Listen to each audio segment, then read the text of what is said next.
Salut les gars, bon bah écoutez, j'ai déjà déballé le colis, mais je l'ai remis en place pour vous montrer un peu comment c'était emballé chez Attitude. Donc le papier noir qui va bien tout autour du carton, c'était super bien emballé. Les protections franchement, elles étaient là où il fallait, aucun problème. Tac. Alors pour faciliter la vidéo, je vais faire à la barbare.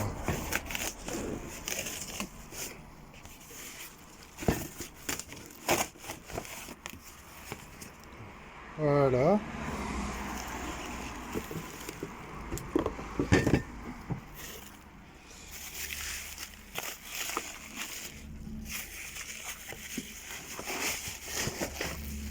Donc le papier bulle, pour bien protéger. Excusez-moi, avec une main c'est pas facile. Encore le papier bulle. Le petit courrier qui va bien. Encore du papier bulle. Voilà. L'espèce de ressort plastique qui va permettre au câble d'alimentation de ne pas se casser en formant un angle trop important. Voilà. Donc, comme on peut le voir, allez, je retourne la vidéo. Hop. Comme on peut le voir, et comme c'est déjà décrit sur le site de Attitude, on a une trappe avec des vis, l'ensemble de protection, les écrans d'affichage, le coup de poing, encore un affichage, mais ça on le verra quand ça sera mis en route, et puis le repose-prise vide pour éviter que ça traîne par terre, et ainsi que la prise ici avec le couvercle de protection étanche. Et bien écoutez, on se retrouve pour l'installation. Donc nous voici au garage. Donc j'ai déverrouillé les vis ici, hein, classique avec un gros tournevis plat. Elles sont pas serrées comme une brute, donc il n'y a aucun souci. Ce qui permet de déverrouiller le coffret, hein. On le voit ici, il y a le cordon caoutchouc qui sert d'étanchéité, qui fait étanchéité, pardon. Alors je suis pas un grand spécialiste en électronique, hein. Je vais pas vous expliquer ce qu'il y a dedans. En tout cas, tout ce qui m'intéresse, c'est les borniers de raccordement. Mon câble électrique va arriver par le cul de la box et va venir se raccorder sur les vis ici, ce qui dispatchera après l'alimentation sur l'ensemble des composants de la box. Mais écoutez, je fais mes tracés au mur et puis on voit une fois qu'elle est installée physiquement. Nous voici avec l'arrière de la box. J'avais pas pensé, mais je vais vous montrer un petit peu les dimensions. Donc là, les entraxes de perçage, on ne les voit pas très bien, excusez-moi. On est à 19. Et sur la hauteur, pour le perçage, on est à 30. Hein. Donc, en termes d'encombrement, vous voyez, c'est pas exceptionnel, hein, c'est pas un monstre. Hein. Si vous avez un espace, on va dire, allez, en se laissant un peu de marge, 24 en largeur, et puis une petite, mais vraiment petite quarantaine en hauteur, voilà, vous avez l'encombrement de votre box. Avec en profondeur, allez, laissez-vous 20 cm de profondeur et vous serez large. Nous y revoilà. Donc, c'est pas forcément très difficile, hein. 4 vis, 4 chevilles, et c'est parti mon kiki, hein. Ça rentre comme papa dans maman. Moi j'ai mis de la vis inox parce que j'avais ça sous la main, et puis bon, c'est toujours un peu mieux, quoi. Eh ben écoutez, j'ai ouvert forcément un peu comme un bourrin la box pour des câbles, pour pouvoir mettre les vis et câbler, et je me suis rendu compte que j'avais fait sauter la connectique. Sauf que le père Franck, il est bien sympa, parce que regardez, il nous met une croix rouge ici, et je sais pas si vous la voyez, il nous met une croix rouge ici. Donc je pense qu'il a déjà dû se faire avoir, et que pour les malins comme moi, il s'est dit, je vais lui mettre une petite croix. Si jamais il fait le clown, au moins il saura où rebrancher la fiche. En tout cas, là on peut lui mettre un gros pouce vers le haut parce que c'est pas con comme système. Un coup de stylo et hop, on a réglé l'affaire.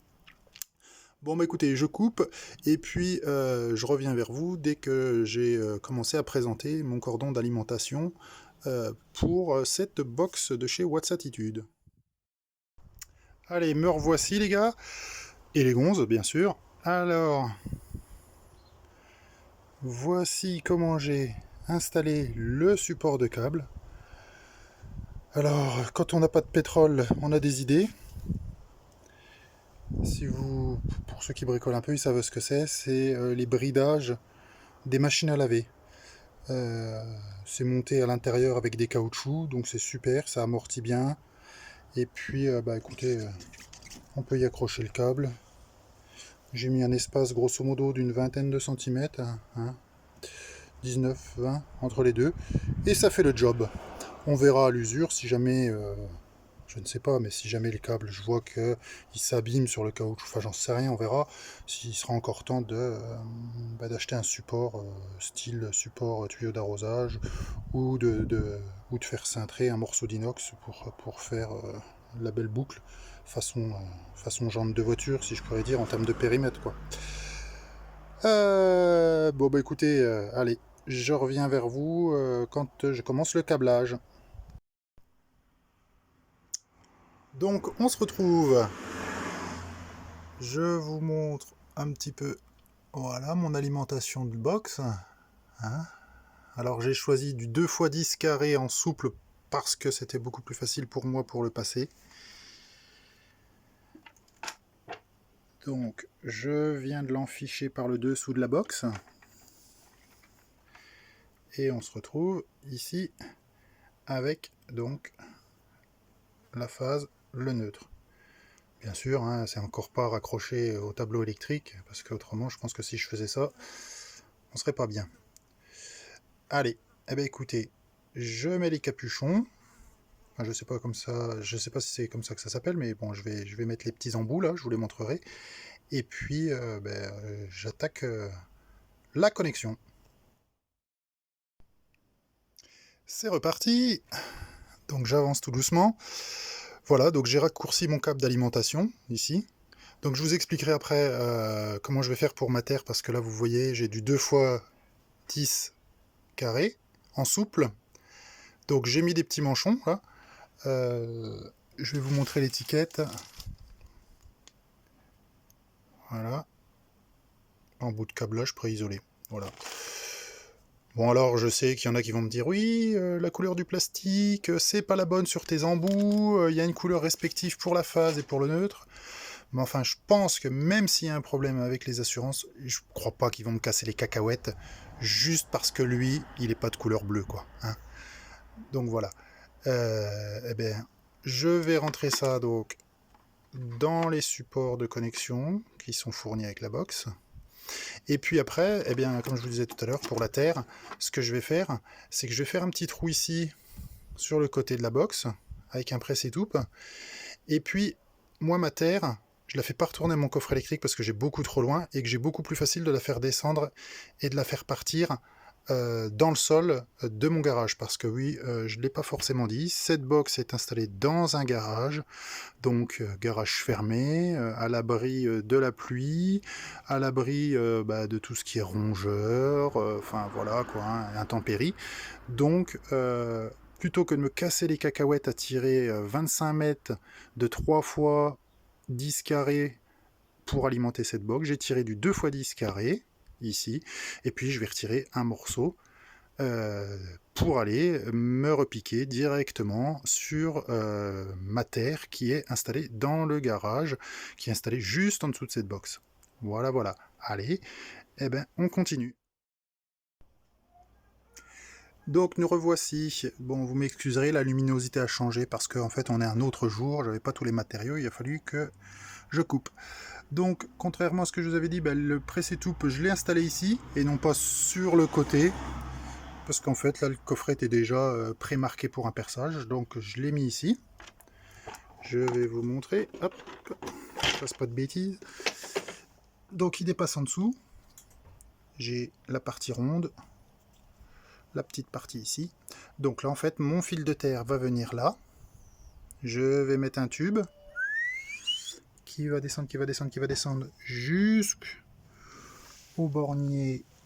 Alors la barrette ici de coupure de terre. Et après raccrocher sur un et sur 2 piquets de terre. Donc là il faut que je finisse de l'enfoncer. Hein.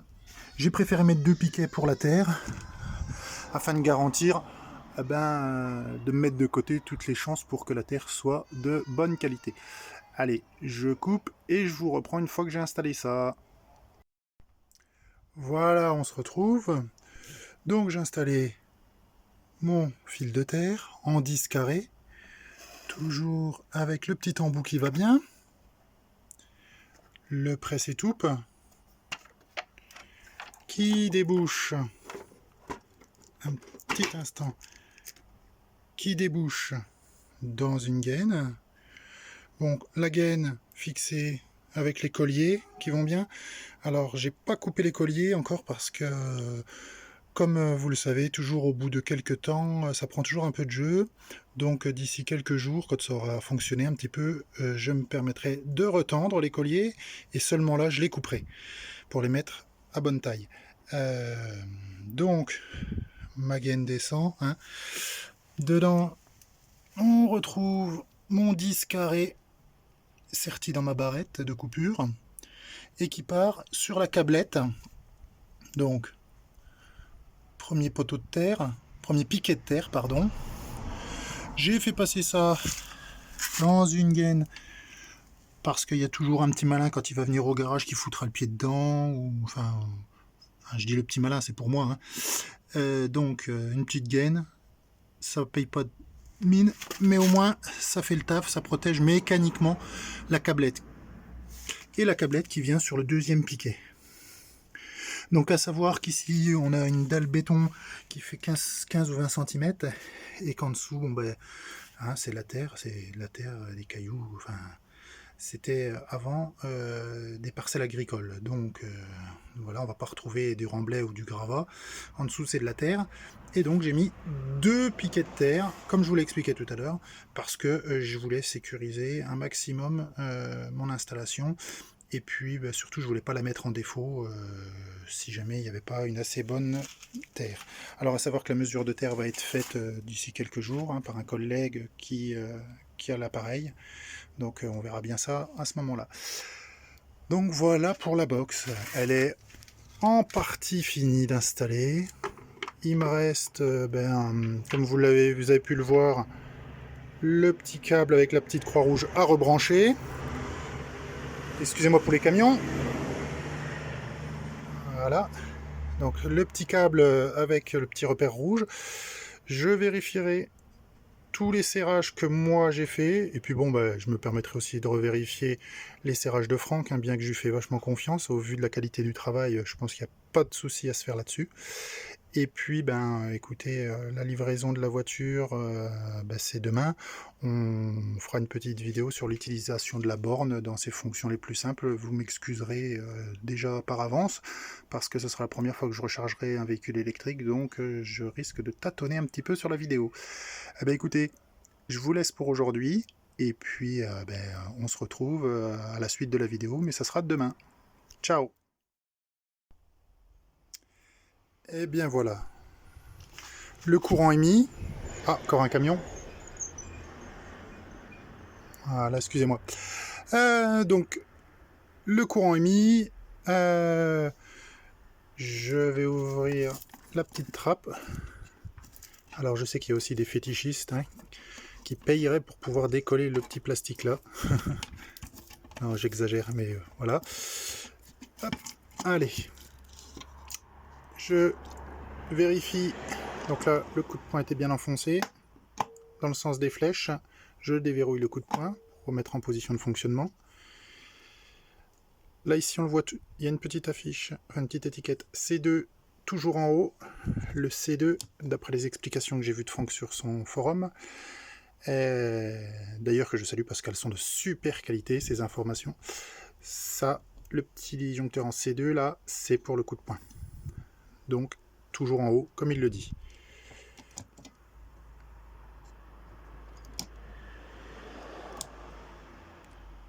Miracle. Le petit écran. Donc, voilà, 232 volts. Le petit logo, je m'approche pour que vous puissiez voir. Donc forcément, elle n'est pas branchée, hein. Donc, on voit que c'est en 10 ampères. Avec un appui sur le bouton qui se trouve sur le côté, on peut faire, je pense, fluctuer. Non, je pense que... Ah si, ça y est, voilà. 24.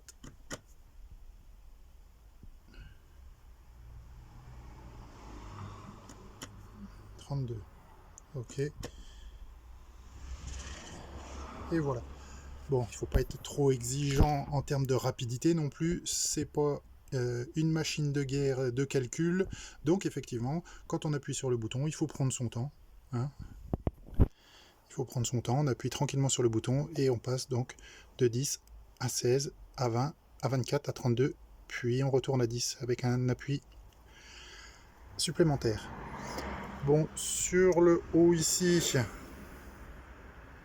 bon, l'affichage est bien plus propre en réel. Hein. Ici, là, nous avons un défilement, mais c'est dû simplement à la caméra. Hein. Donc, voilà, premier appui. 5,78 kW a priori. Donc je suis pas un champion du monde de l'électricité, hein, donc ça vous m'en excuserez. On verra tout à l'heure ce que ça peut donner. Donc pour vous c'est tout à l'heure, pour moi ça sera demain, hein, avec le véhicule. Donc voilà. Par contre, je me permettrai de demander à Franck, c'est comment je fais pour couper la box. Est-ce qu'on utilise obligatoirement la coupure d'urgence ou est-ce que simplement on baisse? Je sais pas. Bah écoutez, là pour le moment, je vais tout couper et puis on va voir demain matin. Allez, à tout de suite. Salut à tous, nous revoici. Donc pour vous dans la vidéo, c'est quelques secondes plus tard, mais pour moi, c'est quelques jours plus loin. Donc je vais vous simuler la recharge de ma bagnole, hein, une Nissan Leaf 40.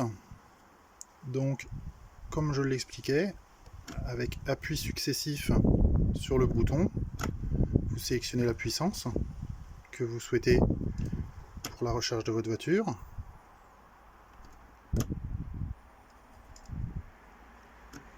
Voilà. Donc là, je fais une simulation, je mets sur 10, hein, je vais pas, ça sert à rien. Allez, je prends mon câble. Et puis voilà, je voulais vous montrer ça aussi. Et donc là, il n'est pas bien mis en place, mais je me suis fait une petite housse. Une petite housse, bon bah, regardez, voilà, hein. Pas bien dur à faire. J'ai récupéré de la bâche chez une entreprise qui fait les réparations de bâches de camions. Donc ça, bon, c'est des chutes qui foutent à la poubelle, ils s'en tapent complètement les mecs. Moi, je me suis fait une petite couture. J'ai pris un peu le modèle sur les modèles que les Canadiens ont pour protéger du verglas. Sauf que bah, moi de mon côté, il y a d'y faire des trous devant pour pouvoir passer les pistolets, j'ai fait au plus simple et je vais vous montrer. Donc pour la recharge de la voiture, rien de plus simple, hein, ça vous devez connaître. On ouvre, on branche, ça verrouille, ça charge. Bon, voilà. Donc je voulais justement vous présenter le petit tissu, enfin la petite toile que j'ai faite. Un petit instant, je vais reculer.